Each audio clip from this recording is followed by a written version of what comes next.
Hello everyone. तो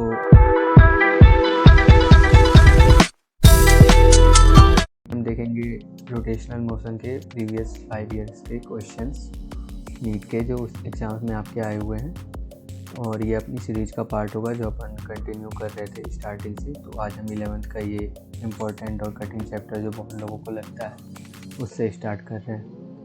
तो चलिए शुरू करते हैं अपने इस नए चैप्टर से। तो पहला क्वेश्चन अपने को दिया हुआ है, the ratio of radius of gyration of a solid sphere of mass M and radius are.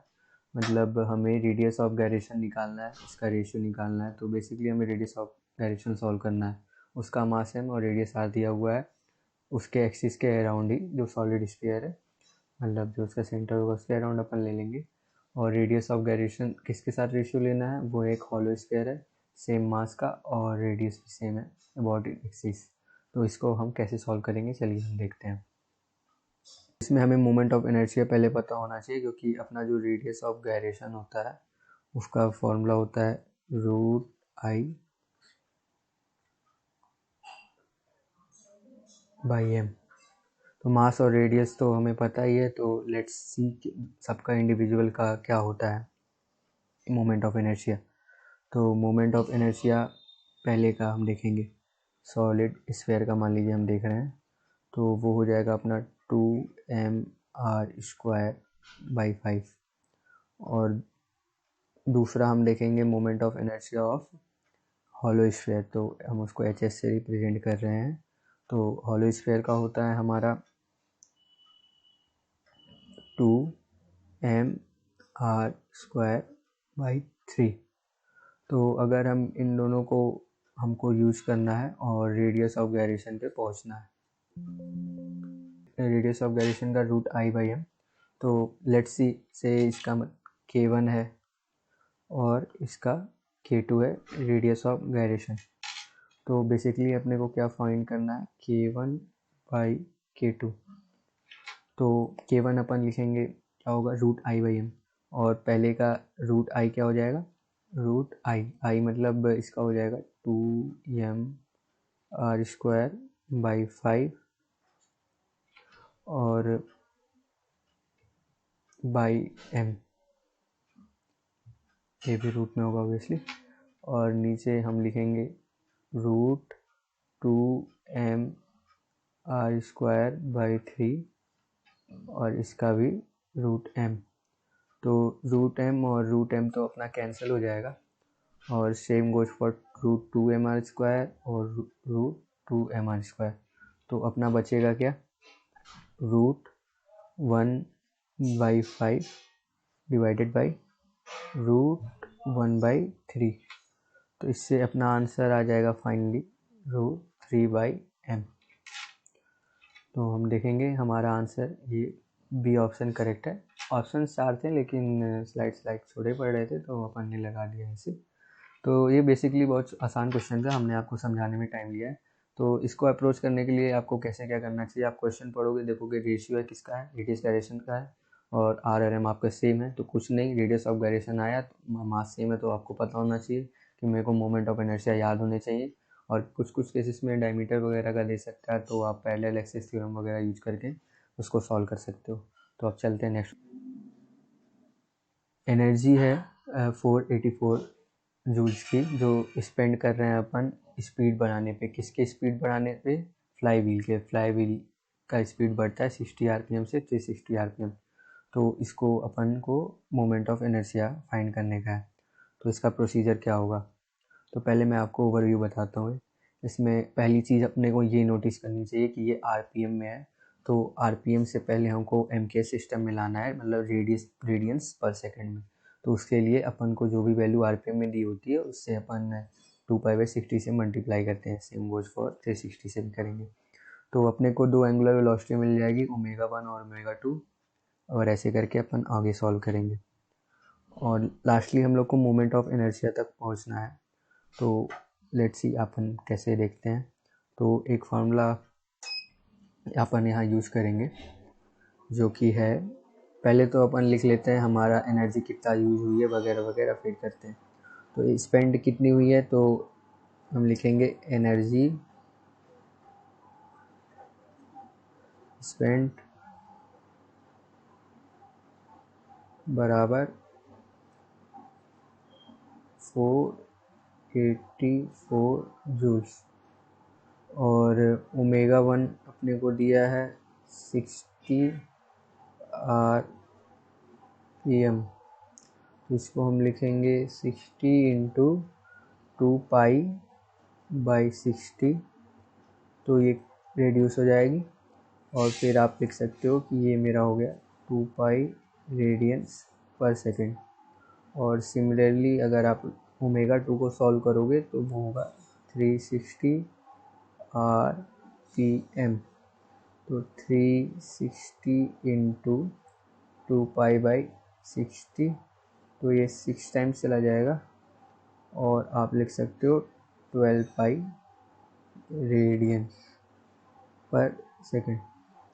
तो अब हमको फार्मूला एक पता होता है कि जो हमारा लॉस होता है या एनर्जी जो भी आप स्पेंड किए होते हो वो काइनेटिक एनर्जी के फॉर्म में होता है और वो होता है हाफ आई ओमेगा स्क्वायर होता है नॉर्मल के ई का, लेकिन अपना डेल्टा है अपन चेंज लेके चल रहे हैं तो यहाँ हो जाएगा डेल्टा ओमेगा स्क्वायर। तो इसको अपन लिख सकते हैं ओमेगा 2 का स्क्वायर माइनस ओमेगा 1 का स्क्वायर।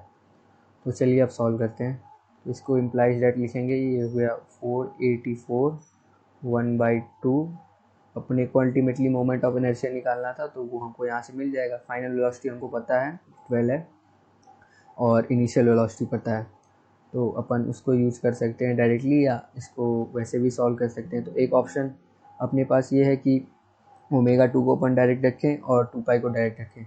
तो मैं डायरेक्ट वैल्यू सब्स्टिट्यूट करके सॉल्व कर रहा हूँ इसको। बाकी आप चाहें तो इसको a² - b² का फॉर्मूला लगा सकते हैं, a - b a + b, उससे कैलकुलेशन आसान होगी।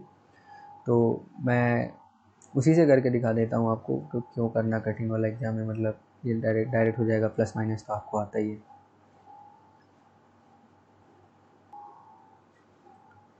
तो अब वैल्यू सब्स्टिट्यूट करते हैं हम। तो 484 इज इक्वल टू 1/2 और ओमेगा 2 + ओमेगा 1 हो जाएगा 14π एंड इसको आप कर सकते हैं 12 - 2 10π। तो अब हम रीअरेंज करना है, बस कोई काम नहीं बचा है अपना। तो इसको अपन 7 टाइम्स काट सकते हैं, 7π। तो हम क्या लिखेंगे 484 अपॉन π² लगभग 10 के इक्वल होता है, तो अपॉन इसको आप 700 लिख सकते हैं। तो इसको आप सॉल्व करेंगे 2.7 के अप्रॉक्स हमारा आ जाएगा और यूनिट हम लिख सकते हैं kg मीटर स्क्वायर।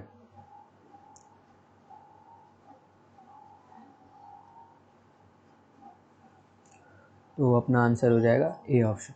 तो इस क्वेश्चन का अगर हम अप्रोच देखें तो क्या हो सकता है कि पहले ओमेगा को कन्वर्ट करना है, फिर एनर्जी जो लॉस है या स्पेंड कह लो आप, उसको direct half I omega square के इक्वेट करने का है, वैल्यू डालने का है, बस सॉल्व करेंगे आंसर आ जाएगा आपका। अब अगला क्वेश्चन देखते हैं हम, the ratio of radius of gyration. तो देखिए ये पहले वाली टाइप का ही है, तो देखते हैं क्या है। यूनिफॉर्म डिस्क दिया है थिन, आपको एक्सिस दिया है कि सेंटर से पास हो रहा है और नॉर्मल पास हो रहा है उसके प्लेन से, और जो दूसरे का रेडियस ऑफ गायरेशन है वो दिया है उसके डायमीटर के हिसाब से। तो मतलब इस बार हम लोग को डिफरेंट ऑब्जेक्ट्स नहीं दिए हैं, एक ही ऑब्जेक्ट्स दिए हैं। तो लेट्स सी इसको अपन कैसे सॉल्व कर सकते हैं। तो इसमें हमको कुछ नहीं करना है, मतलब रेडियस ऑफ गायरेशन पहला क्या है, यूनिफॉर्म डिस्क का है कि उसके सेंटर से पास होना चाहिए। तो उस केस में हमारा जो रेडियस ऑफ गायरेशन होता है उसको हम k1 मान रहे हैं, तो उस केस में होता है r/√2। और जो दूसरा केस अगर हम ले लें तो उसका हमको पता है जो डायमीटर के अलॉन्ग उसका होता है कि रेडियस ऑफ गायरेशन वो होता है r/2। तो अब सिंपली हमको k1/k2 निकालना है, ये हमारा आंसर हो जाएगा।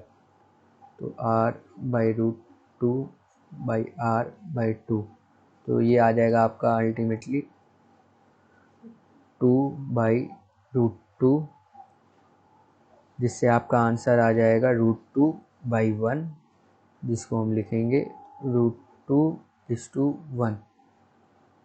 तो अपना पहला आंसर सी हो जाएगा। तो इसमें हमको कुछ नहीं करना था, सिंपली आपको अगर याद है रेडियस सेंटर पे क्या होता है, डायमीटर के अलॉन्ग क्या होता है, तो आप लिख दोगे, उसको रेशियो कर दोगे, आपका आंसर आ जाएगा। तो अब नेक्स्ट क्वेश्चन पे चलते हैं। तो नेक्स्ट क्वेश्चन क्या है, from a circular ring of mass m and radius r, circular ring दिया है, उसका मास m है और रेडियस r है। तो ये हमारा क्वेश्चन क्या है, समझते हैं इसको। तो एक अपना हम सर्कल मान लेते हैं, ये है, इसका रेडियस मान लीजिए r है और इसका जो मास है वो m है।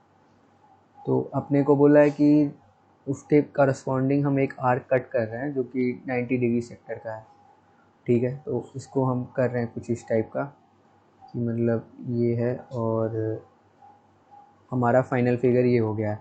रेडियस तो आर ही होगा, बस इसका मास जो है वो हमारा एम डैश हो जाएगा। तो इसका मोमेंट ऑफ इनर्शिया हमसे पूछा है, moment of inertia of the remaining part of the ring about an axis passing through the centre. तो हमको इसके अराउंड मोमेंट ऑफ इनर्शिया पूछा है और जो कि परपेंडिकुलर है, तो इसलिए मैंने परपेंडिकुलर के लिए हम क्रॉस साइन यूज़ करते हैं। तो अपने को बोला है कि जो मोमेंट ऑफ इनर्शिया हमारा नया आ रहा है, जो लेट्स सी आई डैश कह देते हैं, तो वो कुछ आ रहा है हमारा k times M R square, और हमको k का वैल्यू फाइंड करना है क्या है। तो चलिए देखते हैं इसका अप्रोच क्या रहता है। तो इसमें हमको वो यूज़ करना पड़ेगा पहले कि लैम्डा का कॉन्सेप्ट कि मास पर यूनिट लेंथ क्या होता है। तो लाइक हम लोग मास पर यूनिट लेंथ को लैम्डा से डिनोट करते हैं। तो जैसा कि इसका डेफिनेशन है मास पर unit length, per unit length अपन क्या लिखेंगे, ये सरकमफ्रेंस ऑफ ए सर्कल क्या होता है आपको याद होगा 2πr। तो इसमें पर यूनिट लेंथ के लिए अपन यहाँ यूज करेंगे 2πr, इसका पूरा लेंथ जो भी है। तो अब हम इसका नया मास निकालते हैं कि जो हमारा ये वाला डिस्क है ना नया वाला, उसका नया मास क्या होगा। तो m dash equal to lambda है, लैम्डा मास पर यूनिट लेंथ है, वो तो नए मास का भी पुराने मास का भी सेम रहेगा। तो हम क्या लिखेंगे, तो m डैश क्या होगा, लाइक ऊपर m था तो मास हो जाएगा लैम्डा इंटू 2πr, ठीक है। तो यहाँ लैम्डा तो सेम रहेगा लेकिन वो पूरे मास m का था, अब यहाँ अपना ये 1/4 चला गया तो 3/4 पार्ट बचा है ना, तो 3/4 के लिए अपन यहाँ पे 3/4 और फिर 2πr लिखेंगे। तो अब हम यहाँ से देखेंगे क्या होगा। तो अगर हमको इसको m के टर्म्स में करना है तो हमको कुछ वैल्यू चाहिए, क्योंकि m हमको पता है तो हम लैम्डा के टर्म्स में रखेंगे नहीं, तो m के टर्म्स में हम m डैश को कन्वर्ट करेंगे। तो m बराबर हो गया लैम्डा इन 2πr। तो लैम्डा इंटू 2πr को हम लिख सकते हैं, तो 3m/4, sorry I said bye. तो हमको अब नए डिस्क का मोमेंट ऑफ इनर्शिया निकालना है। तो सिंपली हम जानते हैं हमको डिस्क का सेंटर के अलॉन्ग जो होता है वो डिस्क का जो भी मास हो आर स्क्वायर। तो अब मेरा नया मास आ गया है 3m/4 और आर स्क्वायर तो एज इट इज रहेगा। तो ये मेरा आंसर हो गया।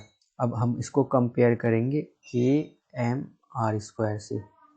तो इसको हम कंपेयर करेंगे तो सिंपली mr² अपन कट कर सकते हैं, डायरेक्ट कंपेयर भी कर सकते हैं, जिससे हम डायरेक्ट लिख सकते हैं कि हमारा k जो है वो 3/4 है। तो ये हमारा आंसर हो जाएगा। तो अपना सी ऑप्शन सही है।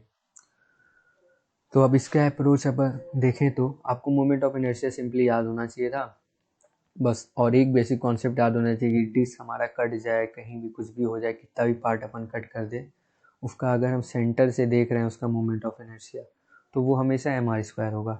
अब ये वाला डिस्क था तो इसका mr² हो गया, अब ये वाला डिस्क था तो इसका mr² हो गया विथ इसका मास। तो सिंपली अपन ने मास पर यूनिट लेंथ का कॉन्सेप्ट यूज़ किया, लैम्डा नया टर्म इंट्रोड्यूस किया, तो वहाँ पे हम नया का मास निकाला, फिर उसको लैम्डे के टर्म्स में कन्वर्ट किया, देन सिंपली सॉल्व कर दिया। चलिए आगे देखते हैं। तो अब ये फिगर देखते ही मेरे को समझ में आ गया कि ये टॉर्क का क्वेश्चन है, तो चलिए करते हैं। तो uniform rod of mass 200 centimetre, okay, अपने को 200 सेंटीमीटर का रॉड दिया हुआ है, रॉड का मास दिया है 500 ग्राम, इसको हम ½ kg लेंगे या 0.5, और ये ग्राम है जी वाला जी। ये बैलेंस किया गया है वेज पे जो कि 40 सेंटीमीटर पे है। तो यहाँ 0 सेंटीमीटर पे 40 सेंटीमीटर पे वेज रखा गया है जिससे इक्विलिब्रियम में रह सके। और 2 किलो का मास जो है वो 20 सेंटीमीटर पे लगाया गया और अनदर अननोन मास है वो यहाँ लगाया गया है। तो अब अननोन मास आपको दिखे, ये सब दिखे तो डायरेक्ट समझ में आ जाना चाहिए कि टॉर्क बैलेंस करके अपने को मास निकालना पूछा होगा। बाकी हम क्वेश्चन पढ़ते हैं। तो क्वेश्चन पढ़ेंगे अपन। तो 160 सेंटीमीटर मार्क पे अपने को ये मान दिया हुआ है नया वाला मास। तो अपने को एम पूछा जैसा कि हमने कहा था, जिससे ये सिस्टम इक्विलिब्रियम पे रह सके। तो इसका सीधा फंडा होता है, आपको इसमें कुछ भी नहीं करना होता है। सिर्फ जैसे अपना टॉर्क है, दो तरह का टॉर्क होता है, एक क्लॉकवाइज टॉर्क और एक ये क्लॉकवाइज घुमाएगा, तो उसको कैंसिल करने के लिए एक एंटी क्लॉकवाइज घुमाएगा। क्लॉक हो गया, ये तो एक ही रोटेशन हो गया, ये उल्टा जा रहा है तो ये एंटी क्लॉकवाइज हो गया। Clockwise will be like this. तो ये क्लॉकवाइज और ये एंटी क्लॉकवाइज, तो ये एक दूसरे को कैंसिल आउट करेंगे। तो जिधर भी पलड़ा भारी होगा उधर अपना रोटेशन होगा, लेकिन अगर दोनों तरफ ही एक जगह होगा तो कोई रोटेशन नहीं होगा। तो इसीलिए हम देखेंगे कि कौन सा अपना एंटी क्लॉकवाइज टॉर्क है, कौन सा क्लॉकवाइज टॉर्क है, और उसको इक्वेट कर देंगे और अपने को नया मास मिल जाएगा। तो अगर हम फिगर देखें तो ये टोटल 200 सेंटीमीटर का अपना रॉड है, और तो इसका सेंटर ऑफ मास किधर होगा, 100 सेंटीमीटर पे होगा। तो यहाँ तक तो हमको पता है कि 40 सेंटीमीटर है, यहाँ 160 है। तो अगर हम लेके चलें तो 60 इधर से 100 और 60 इधर से, तो समवेयर हियर ये हमारा होगा 100 सेंटीमीटर। तो यहाँ से हम कह सकते हैं एक जो अपना फोर्स निकल के आएगा वो हो जाएगा 0.5 g, याला जी एक्सलेटर ड्यू टू ग्रेविटी है।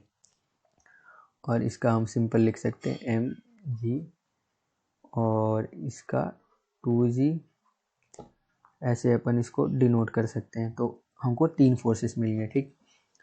तो अब ये देखिए आपकी इसका ये जो है इसका कुछ मोशन इस सेंस में होगा, इस वाले पार्ट का, और इस वाले पार्ट का इस सेंस में होगा।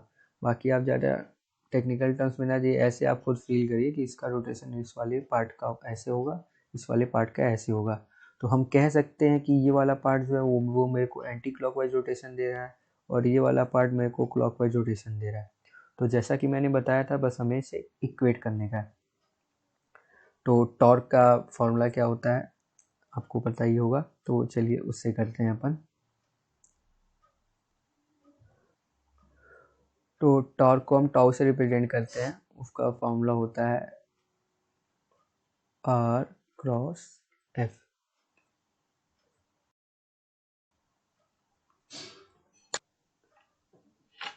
तो टाउ बराबर R क्रॉस F हो गया ना। तो हम अब इसी फॉर्मूला का यूज करके दोनों तरफ के टॉर्क्स बैलेंस करेंगे। तो इक्वेट का साइन लगा दिया मैंने। अब लेट्स से हम एंटी क्लॉकवाइज वाले पहले लिख रहे हैं लेफ्ट हैंड साइड में, और राइट हैंड साइड में क्लॉकवाइज। तो इसका फोर्स जो हो जाएगा वो mg वाली फोर्स हो जाएंगे, और डिस्टेंस तो अपने को पता ही है। और इसमें एक चीज़ हमको और ध्यान रखनी है कि हम सोर्स कहाँ से ले रहे हैं, कि अपन टॉर्क किस पॉइंट से देख रहे हैं। जो एंटी क्लॉकवाइज सेंस और क्लॉकवाइज सेंस जो हमने बताया वो किसके अबाउट बताया, तो वो हम इस केस में लेके चल रहे हैं इस वेट्स को। तो इस वेट से हमको सारे की डिस्टेंस चाहिए होगी। तो ये डिस्टेंस हो जाएगी आपकी 20 सेंटीमीटर, और ये 40 100 है, तो 100 माइनस 40 कितना होगा, 60। और ये हाँ भी, ये भी 60 हो जाएगा, 160 माइनस 100 60। तो हमने डायग्राम बना लिया। तो अब देखते हैं हमारा टोटल डिस्टेंस क्या होगा। और ये 60 है, तो ये क्लब होके यहाँ इसका यहाँ से दूरी हो जाएगा। अगर ये पूरा अपन देखें तो ये होगा 120। तो चलिए स्टार्ट करते हैं। तो हम लेफ्ट हैंड साइड में लिखते हैं एंटी क्लॉकवाइज वाला। तो let's see R cross F क्या होगा। तो पहले मैं फोर्स लिख रहा हूँ, तो वो हो जाएगा 2g इंटू R हो गया आपका 20 सेंटीमीटर, जो कि यहाँ पे हमने दिखाया हुआ वैसी दूरी। और पहले हम ये 0.5g वाले फोर्स का देखते हैं वो कितना दूर पे है। तो वो हमने अभी समझाया 60 पे है। और दूसरा जो हमको मास का निकालना है, मास नहीं पता है mg, और आपका हो जाएगा दूरी 120 सेंटीमीटर, जैसा कि अभी मैंने समझाया। देन इसको बस अब हमको सॉल्व करना है। तो g कॉमन आउट हो जाएगा, तो कॉमन लेके हम इसको कट कर सकते हैं दोनों साइड से। तो अब अपना कैलकुलेशन कंपेरेटिवली आसान हो जाएगा। तो 2 इंटू 20 40 हो जाएगा, और यहाँ 60 इंटू 5 300, और पॉइंट है तो ये 30 हो जाएगा। और ये 120 m। तो 0 0 हम कट आउट कर सकते हैं, तो ये हो जाएगा आपका m is equal to 1/12 kg। तो ये अपना हो जाएगा आंसर। तो ये आंसर जो आपका ऊपर हमने दे रखा है, ये आंसर है आपका। तो इसमें कुछ नहीं करना था, बस आपको सिंपल टॉर्क बैलेंसिंग आना चाहिए कि किस पॉइंट से अपन ले हमको आसान पड़ेगा, और फिर डिस्टेंस आपको देखने हैं कि जिस पॉइंट से भी आपने टॉर्क देख रहे हो वहाँ से जो जो ब्लॉक्स हैं आपके, जिसका भी मास है, कितने दूरी पे है। बस ये छोटी मोटी बातें आप ध्यान पे रखोगे तो ये इजी इजी क्वेश्चन है, आराम से कर ले जाओगे आप। अब अगला क्वेश्चन देखते हैं। ये क्या दिया हुआ है, angular speed of a wheel of a vehicle. तो एंगुलर स्पीड हमने बढ़ाया 360 आरपीएम से 1200 आरपीएम 14 सेकंड में। तो इसका एंगुलर एक्सेलरेशन निकालना है। तो ये तो कुछ नहीं, क्वेश्चन नहीं, आप डायरेक्ट कर सकते हो। तो बहुत लोग को रोटेशन में कन्फ्यूजन होती होगी, तो पहले मैं बता देता हूँ। जो फॉर्मूला आपने पढ़ा ही होगा, ये तो सबको याद होगा, v is equal to u plus a t. V final velocity, u initial, a acceleration और टी टाइम। तो वैसे ही लिखते हैं रोटेशन के टर्म में, ओमेगा फाइनल मतलब final angular velocity equal to final angular plus यहाँ एक्सीलरेशन को अल्फा से रिप्रेजेंट करते हैं, और ये टी हो गया टाइम। इसमें कुछ नहीं करना। तो इसमें हमको क्या पूछा, एंगुलर एक्सीलरेशन, मतलब अपने को ये निकालने का है। ये दोनों चीज़ दिए हुए हैं और टाइम भी दिया हुआ है, तो कुछ नहीं करना, डायरेक्ट सॉल्व करेंगे हम। लेकिन पहले, जैसा कि हमने पहले बताया था, आपको आरपीएम को देखना होगा। तो पहले आरपीएम को हम सॉल्व करेंगे और उसको रेडियन पर सेकंड में बदलेंगे। तो अपना इनिशियल है 360 आरपीएम। तो 360 इंटू 2π/60, तो ये 6 टाइम्स, और ये हो गया आपका 12π। 12π इनिशियल, ओमेगा फाइनल अपना हो जाएगा 1200 आरपीएम। तो 1200 को अपन 2π/60 से करेंगे, 0 0 कट, और ये हो गया 20। तो ये हो गया आपका 40π। तो ऐसे ही करके ये आपको ध्यान रखना है कि आपको बदल लेना है पहले ही। और ये आप याद रखें, मैं यूनिट्स मेंशन नहीं कर रहा, ये रेडियन पर सेकंड में कन्वर्ट हो चुका है। अब कुछ नहीं, जो इक्वेशन हमने बताया है उसमें आपको डायरेक्ट करना है सॉल्व। तो मैं एक बार और आपके लिए लिख देता हूँ। तो ओमेगा फाइनल, अब आप इसको अगर थोड़ा सा रीअरेंज कर लोगे, तो omega final minus omega naught by T, और इसको आप सेपरेट कर लोगे तो 28π/14 आ जाएगा।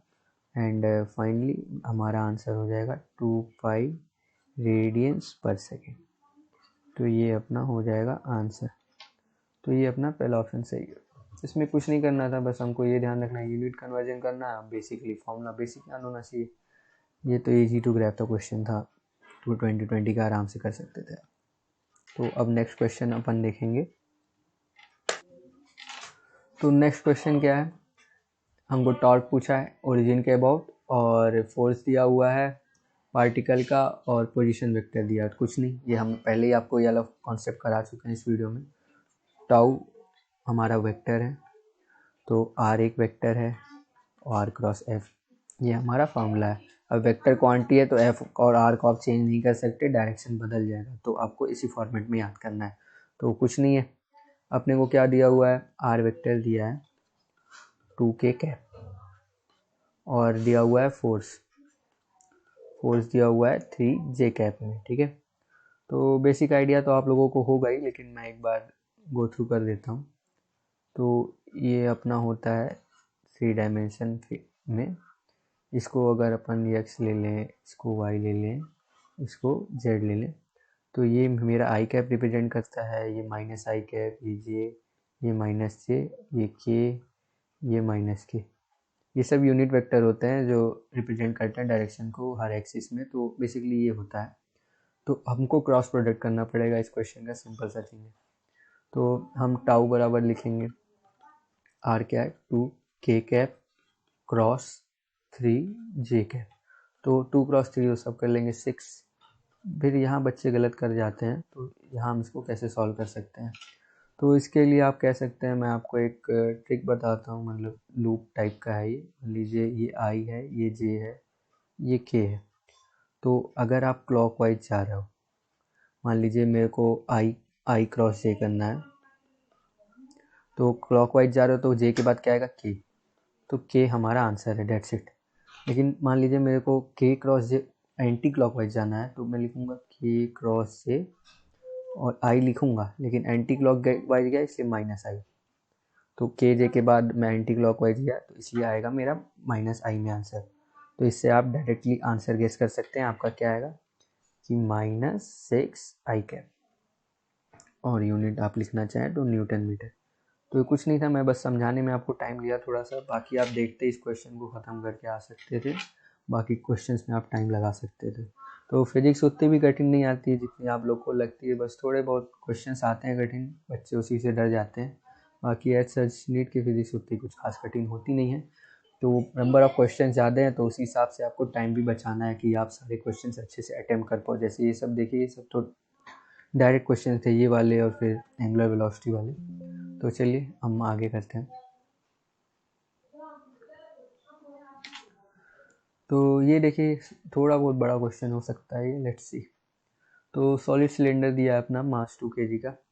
तो हम बनाते चलिए आपके साथ। एक सिलेंडर है, उसका मास हमको दिया हुआ है 2 kg। और क्या दिया हुआ है, रेडियस दिया हुआ है 50 सेंटीमीटर। तो रोल कर रहा है ये इंक्लाइंड प्लेन पे, जिसका इंक्लिनेशन है 30 डिग्री का। तो इसमें हम खुद नहीं करेंगे, पहले तो हम इंक्लाइन दिया तो हम ट्राई करेंगे कि एक इंक्लाइंड प्लेन अच्छे से बना लें। ये हमारा कंपेरेटिवली ठीक ठाक इंक्लाइंड प्लेन बन गया है, जो 30 डिग्री इंक्लाइंड है। और इसकी हाइट है एच, हम एच हाइट का ले लिए हैं।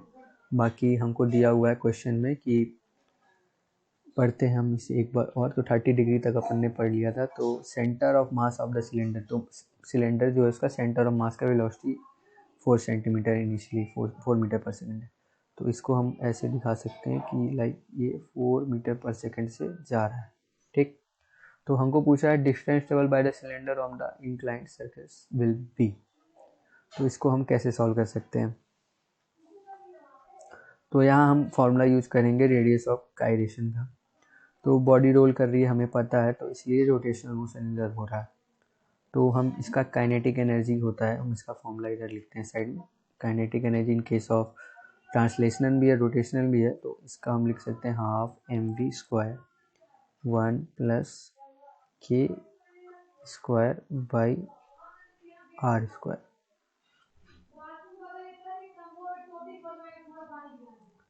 तो इस तरह से हम इसको सॉल्व करेंगे अपना, ये होगा एक चीज़। तो अब इससे डायरेक्टली तो हमको डिस्टेंस आ नहीं पाएगी, तो यहाँ आपको law of conservation of energy का यूज पड़ेगा। तो यहाँ हम क्या करेंगे कि मान लीजिए ये मेरा इनिशियल पॉइंट है, ये मेरा फाइनल पॉइंट है। तो अगर हम इनिशियल पॉइंट पर डिस्कशन करें, के हमको दिया हुआ है, ठीक। और अपन यहाँ से यहाँ हाइट एच ले लिए हैं, यही मेरे को चाहिए कितना डिस्टेंस ट्रेवल किए हैं, ठीक। तो इसको हमको सॉल्व करना है।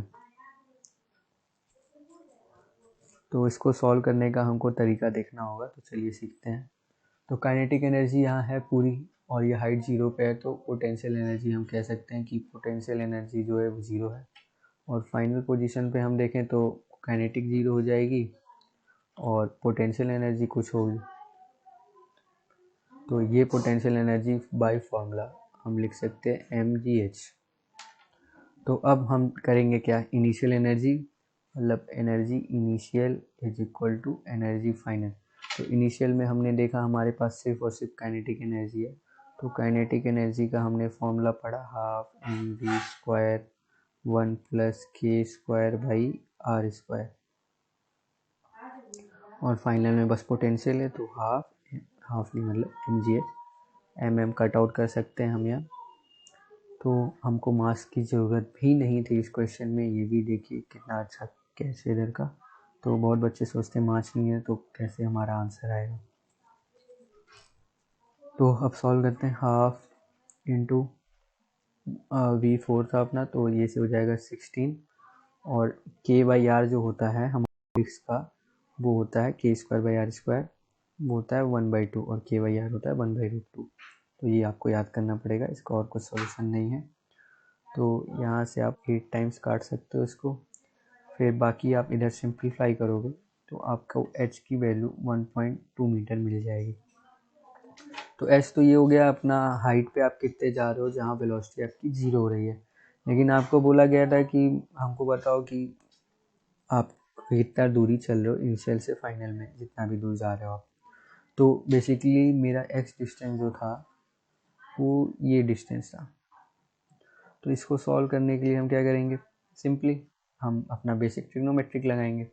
तो ट्रिग्नोमेट्री में क्या होता था, साइन थीटा होता था h/x। तो यहाँ हम सॉल्व करने के लिए x को यूज कर लेंगे। तो x को यूज करेंगे हम, h/sin थीटा अपना है 30 डिग्री, और h हम निकाले हैं 1.2, और साइन 30 डिग्री होता है 1/2। इसको हम सॉल्व करेंगे तो हमारा आंसर आ जाएगा 2.4, क्योंकि 2 पर चला जाएगा, और हम डिस्टेंस में डील कर रहे हैं MKS सिस्टम में, तो मीटर में ये हमारा हो जाएगा आंसर। तो आंसर हमारा स्लाइड्स पे नहीं आ पाया है तो कोई बात नहीं, तो आंसर हमारा 2.4 है। अगले क्वेश्चन पे चलते हैं। तो उससे जाने से पहले हम यहाँ डिस्कस करते हैं आपसे अप्रोच एक बार, जैसे हम हर क्वेश्चन में कर रहे हैं। तो ये कंपेरेटिवली लेंदी क्वेश्चन था, तो अगर इसके आपको मल्टीपल कॉन्सेप्ट्स नहीं आते हैं तो आई विल से कि इसको लास्ट में करने का, जब आपके पास टाइम बचे, क्योंकि क्वेश्चंस आपके काफ़ी सारे आते हैं पेपर में। तो बेसिकली इसका अप्रोच क्या था, आपको सबसे पहले डायग्राम बनाना है, जो भी दिया उसको लिस्ट अप करना है, और सिंपली एनर्जी कंजर्वेशन यूज करना है कि इनिशियली हम ग्राउंड पे हैं तो हमारा पोटेंशियल 0 होगा, काइनेटिक पूरा होगा, पूरे हाइट पे जाएंगे और तो हमारा पोटेंशियल पूरा आ जाएगा और काइनेटिक 0 हो जाएगा। अब अगर हम बीच में कहीं का केस लेते तो वहाँ हम काइनेटिक 0 नहीं कर सकते थे, तो हम डायरेक्टली सॉल्व नहीं कर पाते। सो दैट्स वाई हम ऐसे किए हैं। तो बाकी आप कैलकुलेशंस करोगे, सिंपल ट्रिग्नोमेट्री यूज करोगे, क्वेश्चंस हो जाएंगे आपके, बेरली आप इसको 2 मिनट्स में कर सकते हो। तो अब आ गए हम 9th क्वेश्चन पे। तो 9th क्वेश्चन में हमारे क्या दिया हुआ है कि डिस्क है जिसका रेडियस 2 मीटर है, 100 kg है, जो रोल करता है हॉरिजॉन्टल फ्लोर पे, उसका सेंटर ऑफ मास का स्पीड दिया है। तो हमको निकालना है कि कितना हमको वर्क करना पड़ेगा उसको रोकने पे। तो इसमें हमको कुछ नहीं करना, सीधे एनर्जी जितना भी सिलेंडर का है, जितना एनर्जी सिलेंडर के पास है उतना ही हमको वर्क करना पड़ेगा, वर्क एनर्जी थ्योरम से। तो हम लिखेंगे टोटल एनर्जी ऑफ सिलेंडर। तो टोटल एनर्जी को हम E से डिनोट कर रहे हैं, सिलेंडर को C से। तो टोटल एनर्जी में क्या होगा, हमारे पास एक आप बताइए, जैसे एक तो हमारा नॉर्मल ट्रांसलेशनल, और एक हो जाएगा रोटेशनल एनर्जी काइनेटिक वाली। बस यही होगा, क्योंकि रोल कर रहे हैं अपन, हाइट पे जा नहीं रहे हैं तो पोटेंशियल तो आएगा नहीं, तो टोटल एनर्जी ये हो जाएगी। अब इसको हमको सीधे से सॉल्व करने का। तो ½ mv², और मोमेंट ऑफ इनर्शिया आपको याद होना चाहिए डिस्क का। तो डिस्क का होता है mr²/2, और ओमेगा को आप लिख सकते हो v/r।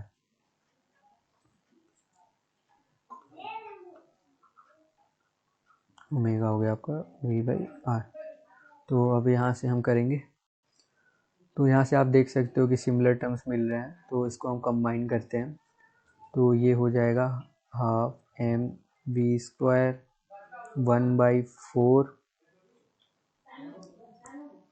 1/4 mv² हो जाएगा आपका। हाँ, ये देखिए, ये r² कट हो जाएगा, 1/4 mv², और यहाँ 1/2 mv²। तो आप यहाँ सिंपली 2 और 2 से मल्टीप्लाई कर सकते हो, तो ये भी 4 हो गया, ये भी 4 हो गया, पर 2 + 1 3/4 mv²। तो अब हमने पहले क्यों नहीं वैल्यूज डालते, आप बार बार वही चीज़ लिखते, तो मल्टीपल कैलकुलेशंस आपको करनी पड़ती, तो उसमें आपकी मिस्टेक हो सकती थी। तो एक टिप ये है कि पहले जितना भी इक्वेशन आप सॉल्व कर पाओ इनिशियल से लास्ट तक, उतना सॉल्व कर लो, फिर लास्ट में जो भी वैल्यू दी हुई है वो आप दो। ऐसे अगर आपको वैल्यू भी नहीं दी हुई, डायरेक्ट डेरिवेशन के क्वेश्चंस आए तो वैसे भी आपकी प्रैक्टिस अच्छी बनी रहेगी, आपको डर नहीं लगेगा आगे। तो क्वेश्चन में मार्क्स 100 kg दिया हुआ है और हमारा जो वेलोसिटी है वो 20 सेंटीमीटर है। तो सेंटीमीटर को हमको पहले मीटर में बदलना होगा MKS में, तो उसके लिए सेंटी होता है हमारा 20 और -2 और मीटर तो मीटर आ गया हमारा। तो इसको हम स्क्वायर कर देंगे और फिर सिंपल कैलकुलेशन के बाद हमारा ये आ जाएगा 3 जूल। जैसे कि ये था 4 से 25 और ये कुछ नहीं, 20 का स्क्वायर 400 और फिर ये आपका 0.4 इधर से आ जाएगा, तो फिर ये कट के इससे मल्टीप्लाई करके 3 जूल आ जाएगा। तो ये हमारा हो गया ये ऑप्शन। तो इसमें कुछ नहीं करना है कि जितनी भी एनर्जी हमारे सिस्टम में स्टोर है या कोई भी बॉडी जो इसमें स्टोर है उसको वही उतनी एनर्जी हमको उतना वर्क करना पड़ेगा उसको रोकने के लिए बाई वर्क एनर्जी थ्योरम। वो होता था ना अपना मतलब वर्क एनर्जी थ्योरम में, तो उससे अपन इसको कर दिए हैं। तो इसमें भी ज़्यादा कुछ नहीं, बस आपको सिंपल सा कॉन्सेप्ट पता होना चाहिए एनर्जी कंजर्वेशन का, वर्क एनर्जी थ्योरम का, तो आप क्वेश्चन बना सकते हो। तो आज के हम लास्ट क्वेश्चन पे आ गए अब। तो सॉलिड सिलेंडर का मास हमको दिया हुआ है 2 kg और रेडियस दिया हुआ है 4 सेंटीमीटर और ये बोला है कि एक्सिस के अराउंड अपना घूम रहा है 3 RPM से। तो टॉर्क क्या होगा? तो ये सिंपल है, अगर अपने को रिवॉल्यूशन वगैरह दिया है तो हमको पता है कि इसमें हमारे पास फाइनल वेलोसिटी और इनिशियल वेलोसिटी है।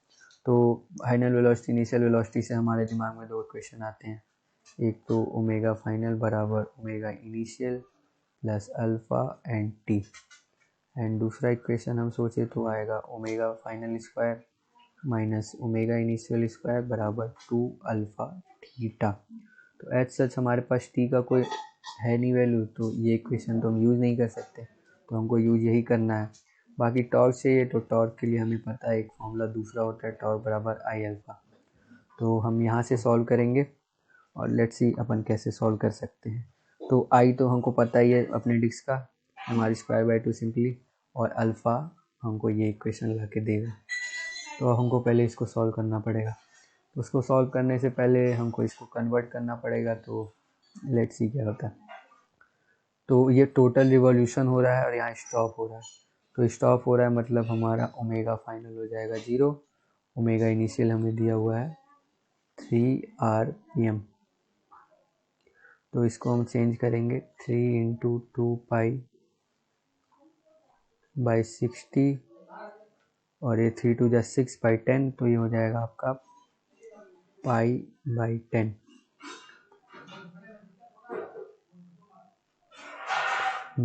तो पाई बाई 10 हो जाएगा आपका पाई बाई 10 रेडियंस में। तो अब वैल्यू सब्स्टिट्यूट करते हैं और वो निकालते हैं, लेकिन उससे पहले हमको थीटा को भी चेंज करना पड़ेगा।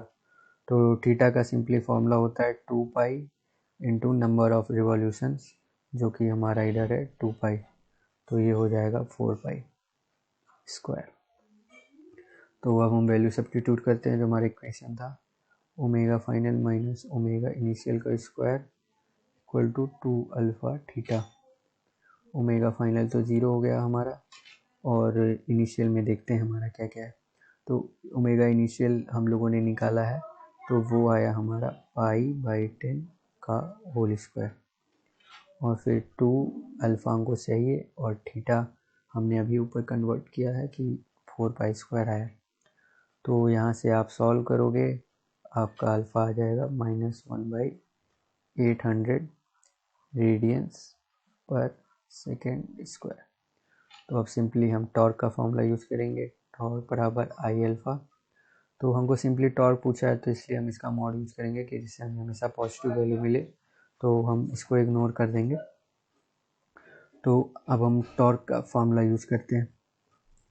अब टॉर्क का फॉर्मूला हमने ऊपर निकाला था आई अल्फ़ा होता है, तो हम यहाँ यूज़ करेंगे M R square by 2 into alpha. तो अब वैल्यू सब्स्टिट्यूट करते हैं, m हो गया 2 और ये हो गया बाई 2 और रेडियस हमने जैसा कि देखा ऊपर सेंटीमीटर में है, तो चेंज करेंगे 10 की पावर माइनस का 2 का स्क्वायर और इंटू अल्फ़ा हमारे पास है -1/800। तो 2 2 तो कैंसिल आउट हो गए, बाकी फिर आप इसको सॉल्व करोगे तो टाउ आपका आ जाएगा 2 × 10⁻⁻6 न्यूटन मीटर्स। सिंपली आप सॉल्व कर सकते हो, 4 4 16 हो जाएगा। 16 से आप 8 को 2 टाइम्स काट सकते हो, फिर बाकी 10⁻⁴ और यहाँ से 10⁻² ऊपर आ जाएगा, तो 10⁻6 हो जाएगा। अपन मॉड कर रहे थे तो इसी के साथ ये हो जाएगा। तो ओवरऑल इसका अप्रोच सिंपली ये था, आपको ये दो इक्वेशन से याद आने चाहिए। फाइनल और इनिशियल वेलोसिटी से हमारे पास टाइम था नहीं तो ये इक्वेशन मैं यूज़ कर सकता नहीं, और तो ये इक्वेशन दिमाग में आया। और टॉर्क निकालने के लिए r क्रॉस एफ है और आई अल्फा है, लेकिन r क्रॉस एफ के लिए ना हमारे पास कोई वेक्टर्स है, r के लिए ना हमारे पास फोर्स है, तो वो भी रिजेक्ट किया हमने। और फिर उसके बाद टाउ बराबर आई अल्फा अपन यूज़ कर सकते हैं, ये हमको पता है क्योंकि मोमेंट ऑफ इनर्शिया mr²/2 हम जानते हैं। तो हमको ये था कि हमको कहाँ से मिलेगा अल्फ़ा, तो अल्फ़ा के लिए हमने ये वाले इक्वेशन का यूज़ किया। ये एक चीज़ था कि ये स्टॉप हो रहा है तो फाइनल एंगुलर वेलोसिटी 0 होगी, और इनिशियल को हमने आरपीएम से पहले रेडियंस में कन्वर्ट किया, फिर सॉल्व किया आगे। और तो इसमें एक चीज़ और ध्यान रखनी है कि जो थीटा है हमारा एंगल रोटेटेड बोलते हैं जिसको, वो होता है हमारा 2 पाई × नंबर ऑफ रेवोल्यूशन। यहाँ से हमने इसको सॉल्व किया, यहाँ से अल्फ़ा निकाला और फिर अल्फ़ा निकाल के हमने इधर पुट किया। और सिंपली हमको जब टॉर्क की पूछा है तो हम मैग्नीट्यूड देख रहे हैं, तो आई का हमने फार्मूला डाल दिया, यहाँ सेंटीमीटर में चेंज किया आर को, और फिर इसको सॉल्व कर दिया। तो ये कंपेरेटिवली थोड़ा सा बड़ा क्वेश्चन था, तो अगर आपको पास उतना टाइम नहीं है तो इसको लास्ट में अटेम्प्ट करें, क्योंकि हरी में आप गलत कर सकते हो इसमें। तो पहले हमने देखिए काफ़ी सारे लगभग 70-80% तो काफ़ी इजी क्वेश्चन थे, तो आप पहले उन्हें टारगेट करो, इसको लास्ट में कर सकते हो अपने सेकेंड अटैम्प्ट या थर्ड अटैम्प्ट में जब आप पेपर को री थ्रू कर रहे हो। तो इसी के साथ अपन अब इस वीडियो को ख़त्म करते हैं, तो अच्छे से